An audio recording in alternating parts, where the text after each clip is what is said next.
Destination, on prend maintenant quelques degrés supplémentaires. On prend aussi la direction du Brésil où les fêtes de fin d'année se célèbrent.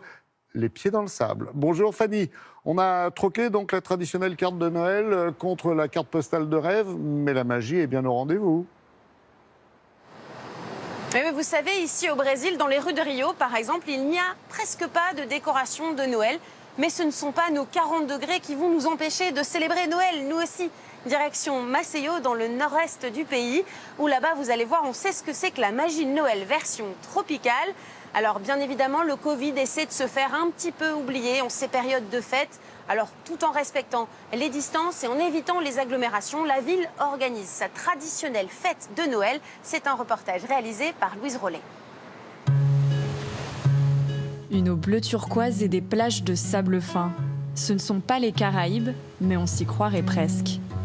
Maceió attire chaque année des milliers de Brésiliens qui viennent passer les fêtes de fin d'année, les pieds dans l'eau. C'est aussi la destination préférée d'un drôle de personnage. Bonjour. Je passe mes vacances à Maceió, meilleur endroit. Le Père Noël a quitté le froid du pôle Nord et troqué son fameux manteau rouge pour une tenue plus décontractée. Maintenant, le Père Noël va surfer. Tu savais que j'étais surfeur? Pour moi, c'est le meilleur endroit du Brésil pour passer des vacances. Ici, il y a tellement de beauté naturelle, la mer est magnifique. C'est parfait. Mais Noël à Maceió ne se célèbre pas que sur la plage. En fin de journée, loin de ce décor de cartes postales, dans un quartier populaire de la ville, la maison de Dona Marlene est en ébullition. Attends un peu, je vais te donner ton costume, ok? À quelques heures de la fête, c'est le moment des préparatifs pour cette petite femme énergique de 70 ans. Elle est la responsable du Guerreiro San Pedro, un groupe folklorique fondé dans les années 90. Toutes ses économies passent dans la fabrication de ces vêtements colorés. J'ai commencé à danser dans le Guerreiro à 9 ans, parce que j'adore ça. Dans le groupe, on est 25 ou 27.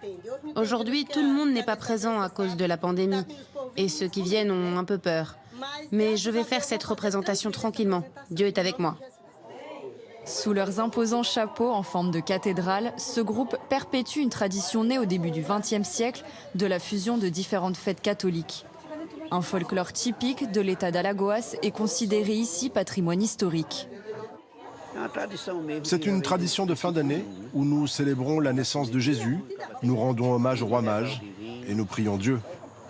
C'est l'heure de se rendre sur le front de mer pour la représentation qu'ils ont attendue impatiemment. J'ai plus de 80 ans, mais j'abandonnerai jamais le Guerreiro. Ce sont traditionnellement les plus anciens qui font vivre cette fête populaire. Pour rendre justement hommage à tous ces folklores, la ville de Maceió a créé ce festival il y a 4 ans. Même le Père Noël porte les couleurs du Guerreiro. Cette année, à cause de la pandémie, le carnaval de Noël, qui réunit normalement un défilé de 5000 représentants de groupes folkloriques, a été supprimé. Et le festival est limité à 300 personnes. Nous avons dû réunir les groupes dans un lieu unique et fermé, avec des contrôles à l'entrée, à la sortie.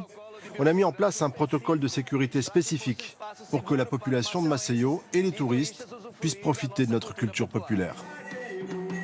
La ville espère relancer son économie qui dépend principalement du tourisme, arrêté pendant 8 mois par la pandémie. La haute saison débute tout juste et Maceió attend 500 000 touristes, c'est 30% de moins que l'an dernier. Mais le Covid n'empêche pas Dona Marlene et son groupe de profiter de la fête et de commémorer Noël en couleurs, en chant et en danse. Merci beaucoup, chère Fanny, pour ce reportage effectivement très festif. Et joyeux Noël, bien sûr, à vous et à votre équipe sur les plages de Rio. Voilà.